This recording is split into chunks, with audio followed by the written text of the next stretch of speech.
Hello, I'm Garner Mayor Ronnie Williams. We're here today with another installment of the segment that we call Great People in Garner. With us today is Amy White.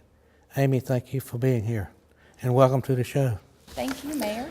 Amy, let's get started. You grew up here, went off to college, and came back to Garner. What drew you back to Garner? Couldn't think of a better place to raise my family. I had spent 10 years away in Winston-Salem going to school, and my husband had an opportunity to come back to the Wake County area for a job.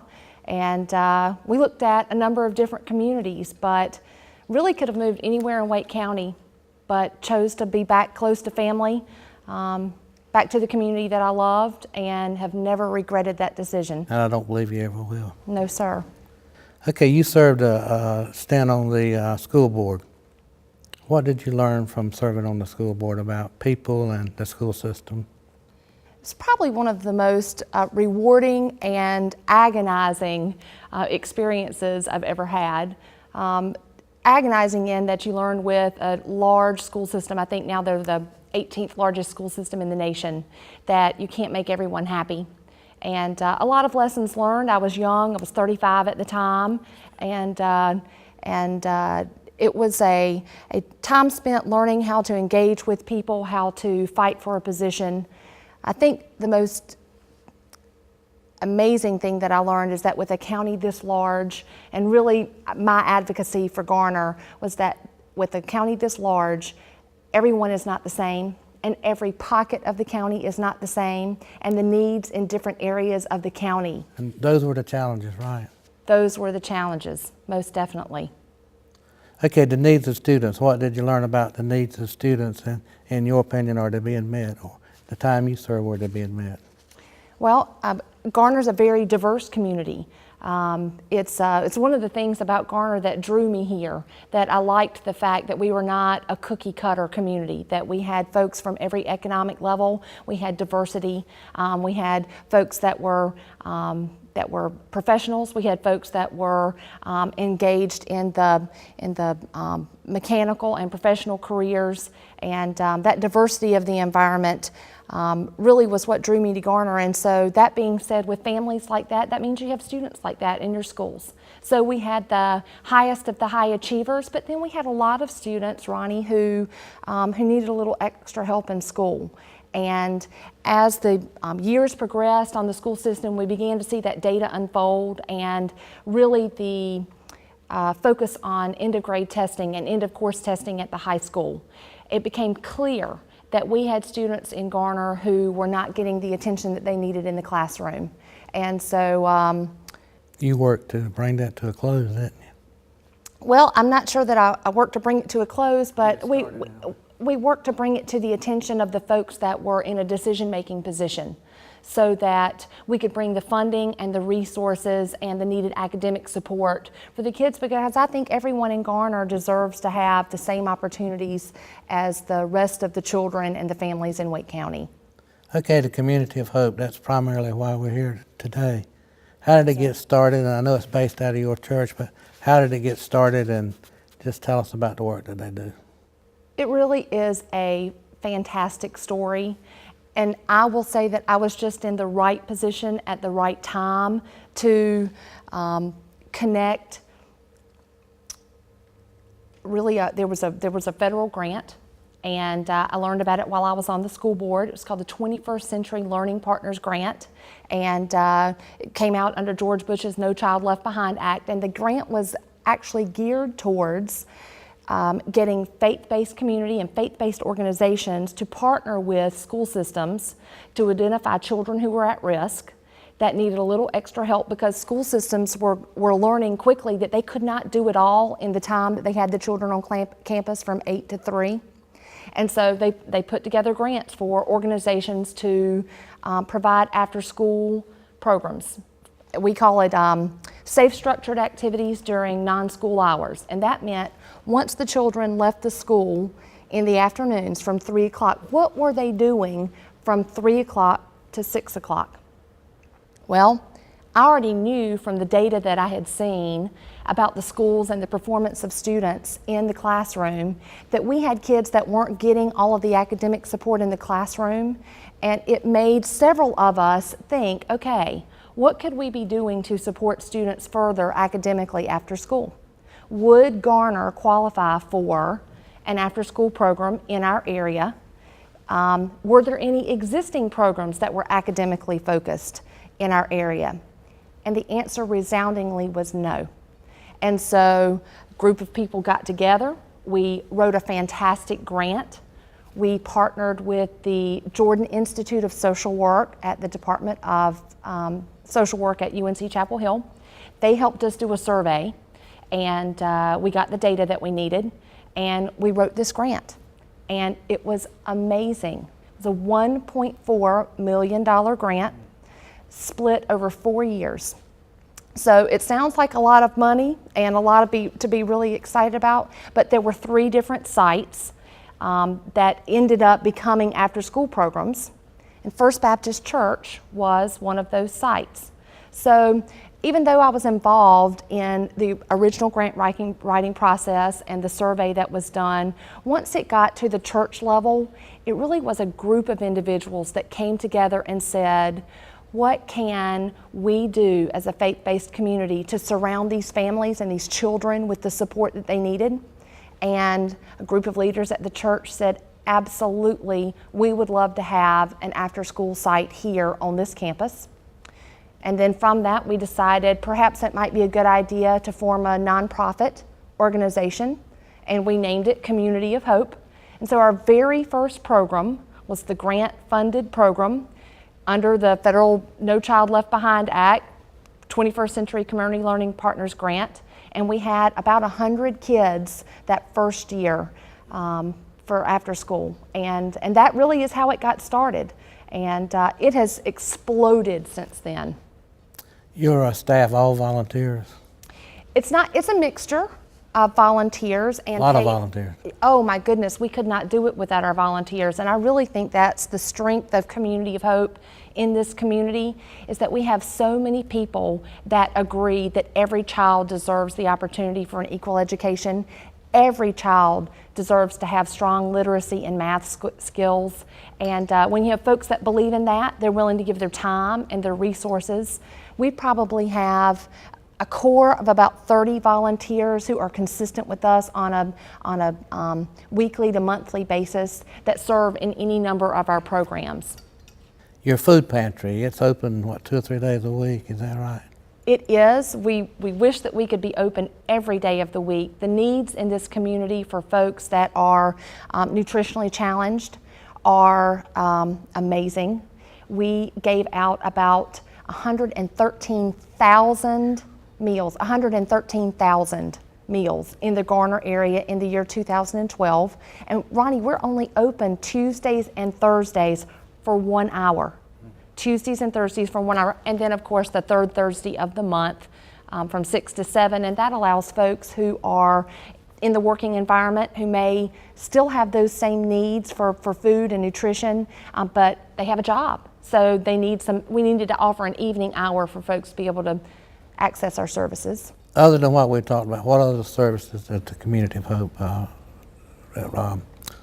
afford or give to the community?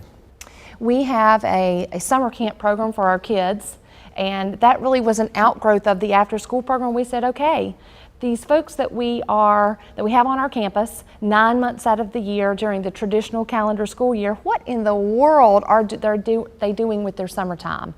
And so we said, let's offer a fun, engaging summer camp. Let's maintain what we're offering with the reading and writing and add some science into it, and then make it everything that a summer camp should be. So we've got the summer camp program that goes on from June really until about the first week of August.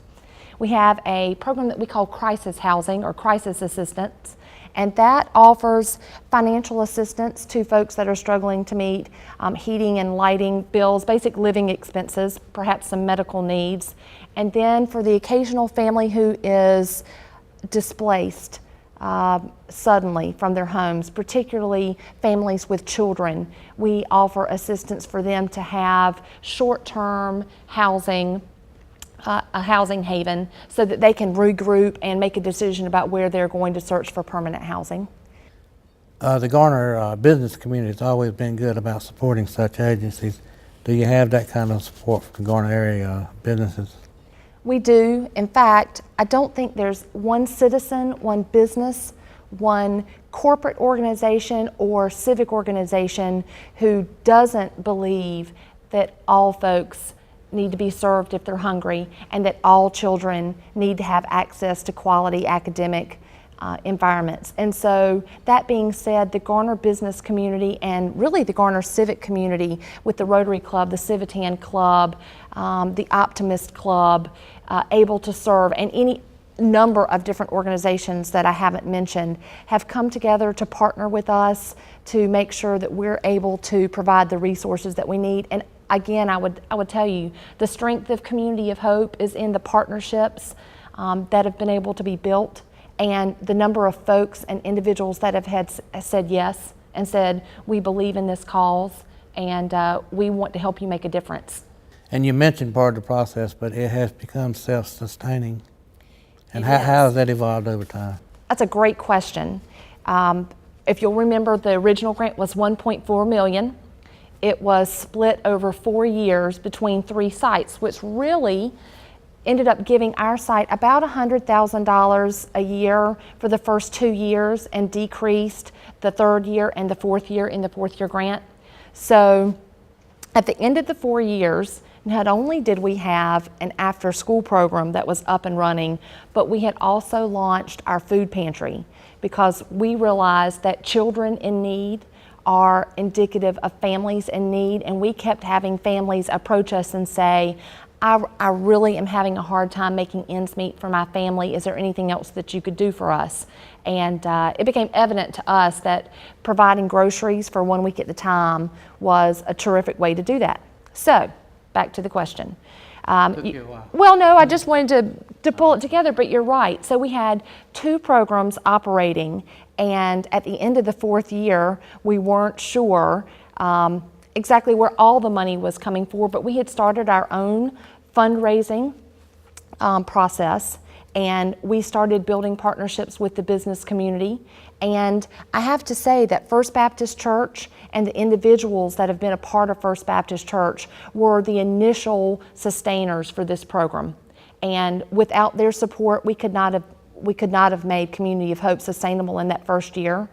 And so through their advocacy, as our own church members began to talk about the organization throughout the community, as representatives of Community of Hope worked to engage not only the town of Garner, but also the civic organizations and the companies in the area. And I know you know this, but the town of Garner provides a grant for Community of Hope. That program directly targets the literacy and math enrichment programs that we provide in the afternoon. And Mayor, that support is critical for our operating expenses. We could not do it without the town of Garner's support. So we want to thank you for that, and thank the town council for that. We do it, it's a labor of love. Well, we are appreciative. Okay, the future of Community of Hope, what do you see? It's going to grow and get bigger, busier. What do you see for the future? We love what we do. It has been an amazing 9-year journey. We see great big things for Community of Hope.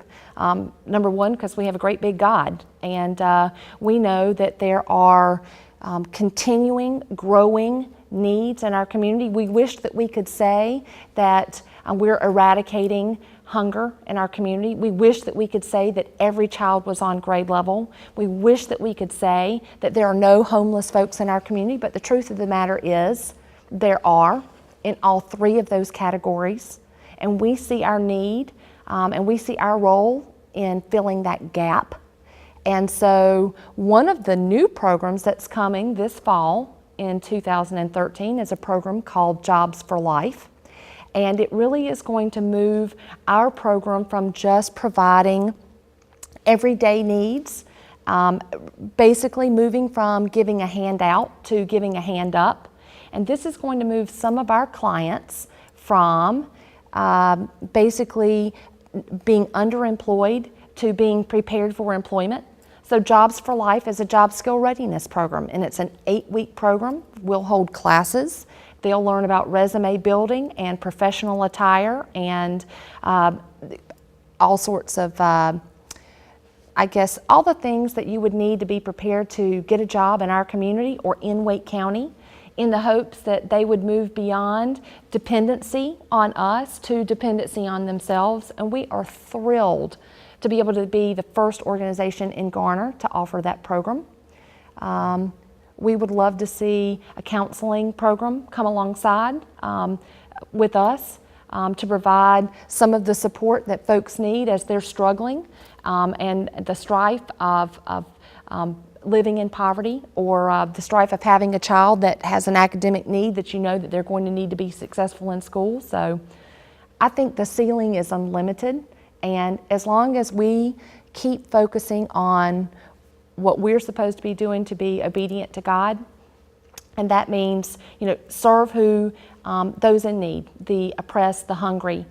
That's the poor. scriptural. It is. It absolutely is. Isaiah 58. If you want a direct reference, but we just feel like we're doing what we're supposed to do, and we know as long as we stay focused on that, then the Lord will continue to bless us in what we do. Amy, there's been several food drives, even from the students at Garner Magnet High School, but you're involved with other food drives across town and around town. Tell us about some of them. I'm so glad that you asked that question. With 113,000 meals going out each year, you know that we can't rely solely on the North Carolina Food Bank to keep our shelves full. And so probably the home run partnership that we have been able to make is our partnership with the local schools in our area, and I'll talk about it on several levels. In the fall, Garner Magnet High School, under the direction of Drew Cook as principal, and then Jill Cottengim, who's the student body academic advisor for student council, allowed the students to run a food drive, school-wide food drive, with a competition involved, and as part of homecoming each year, those students compete to see which academic class can bring in the most food drive items. So normally their homecoming week would be all about building floats and I guess Special Olympics and all the fun things that go along with it. But Jill Cottengim and particularly Drew Cook said, what can we do to add a service component to this really fun week? And so the idea of a homecoming food drive came to pass. And the first year took place 3 years ago. And the students took it and embraced it. But we're 3 years in now, and can I tell you what an amazing partnership this has been. The students divided themselves, all student-led, all student-driven. The students divided themselves into core groups. They targeted 20 Garner neighborhoods, 20. Ronnie, they collected 10,000 cans worth of food, brought that in within a 2-week period. We had cans, we had food coming out of our ears. It was amazing. But that was divine intervention also. Well, it was, and you think, oh my gracious, 10,000 items. Well, gosh, that'll last them 6 months. Can I tell you that by December, we already had another need for food? And so just to show how quickly food comes in and comes out, those 10,000 items were gone by Christmas, and we had to host another food drive. But we could not have done that without, number one, the students collaborating together, working together, delivering bags and writing personal letters to their neighborhoods. Then I will have to say one of the most warming, heartfelt experiences is to drive into a neighborhood where the students are running a food drive, and to see those big grocery bags out on front porches, and it's the stamp of approval for what those students were trying to do to give back to their community, and it was a stamp of approval for Community of Hope and all that it was trying to do to provide for the nutritional needs of folks in our community. And when you're driving down Old Scarborough Lane, or you're driving down Winterlocken Road, and you see house after house after house after house with a bag full of groceries. I'm not talking about 1 or 2 items in a bag. I'm talking about a paper bag full of groceries to be picked up by those students and brought to our food pantry. It was a very emotional experience for us to be able to watch that unfold. And we can't say thank you to the schools enough for allowing that to be a part of what they do for a week that could just be all about fun and fanfare. Okay, the town of Garner and the Garner community has always been good about stepping up to face problems and challenges. What have you personally been involved with? And how do you like the way we respond? Is that good for a community? It is, and truly, you know, Community of Hope is just one organization that I've been personally involved in where I have seen Garner engage itself in a multifaceted level, but I could name 5 more organizations that have been blessed by folks in Garner who have adopted a can-do attitude and yes, I will attitude, and we are not going to let this fall through the cracks attitude. And back to your very first question about choosing a community, that was intact 20 years ago. That was a no-brainer. It was a no-brainer. Our community has always been steeped in citizens who believe in supporting the folks and the businesses and the organizations who were involved here. And I just love that. Another subject, part of the reason we're here. What do you think of Garner as an all-America city? I think that's a no-brainer. That's the way it should be? That's a no-brainer? I've always thought of Garner as an all-America city. When I think about my childhood and growing up in Greenbrier and the opportunity to go to the Civitan Carnival, which used to be over on Vandora Springs Road. I can remember going to the Hardee's, which was one of the first fast food restaurants here, and looking from the Hardee's down into that shopping center, and the safety and sanctuary of going to a carnival with all of your neighbors. I can think of going to Fred A. Smith Elementary School on Maxwell Drive and having a fall festival where everyone in the whole community came out for the bake sales and the cake walks. I can think of going to a high school where everybody in my community came out to watch the football game on Friday night. And do you know, I see you there every Friday night, and I know it today. And I know that you don't have a student there, but to have that kind of support in a community like ours, it is the epitome of the all-America city. It's every family's dream of being able to raise a family in a safe, secure place where God and country are first. If we win All-America City status, does that mean we're just average? Are we looking to be an average citizen community? We've never been average.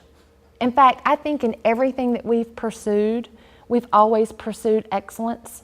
And Garner Relay for Life is an unbelievable example of that, where citizens come together around a cause to raise money. And I think that we are the highest money raising community of communities our size for that program.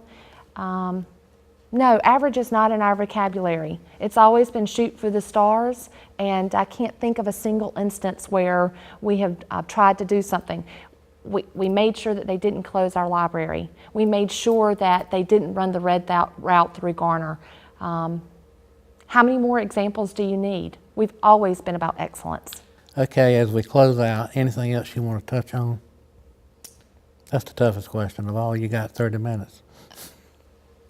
You know, Garner's going to continue to grow, and I see Garner at a crossroads, and it's going to take leadership at a number of different levels, not only at the civic level, which I can't give enough credit to the town council and to your position as mayor in positioning us in this exact location where we are now. We've got land that's left to be developed.